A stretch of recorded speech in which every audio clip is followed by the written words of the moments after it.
Il-Ġnus Magħquda ikklassifikat lil Malta fit-32 post minn 166 pajjiż f'dak li jirrigwarda azzjonijiet dwar l-iżvilupp sostenibbli.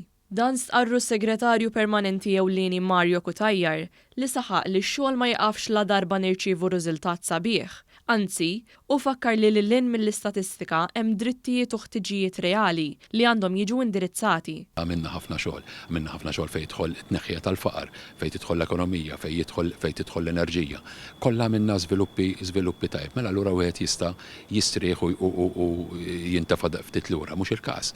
Għax 32 post huwa bi-statistika huwa tajjeb, sodisfazzjon tkun taf fejn qiegħed, imma hawnhekk qegħdin nitkellmu fuq affarijiet ogħla mill-istatistika. U allura ifisser li rridu nkomplu naħdmu fit-triq li qbadna.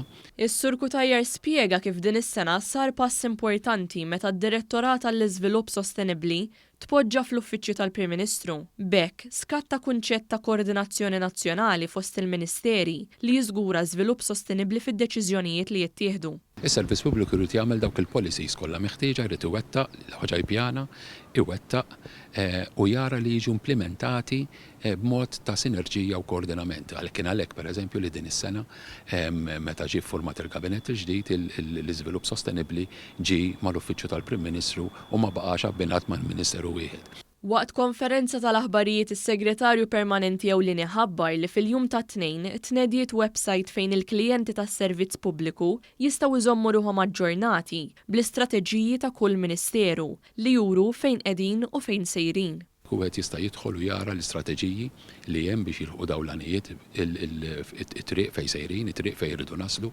u dik l-informazzjoni kollha meħtieġa dwar l-iżvilupp sostenibbli dwar il-miri tal-iżvilupp sostenibbli li hemm imqiegħda mill-Ġnus Magħquda. Is-Sur Cutajar temm jgħid li minkejja l-fatt li ksibna riżultat sabiħ għad baqa' ħidma koordinata kbira x'issir bilan li tinħoloq sinerġija.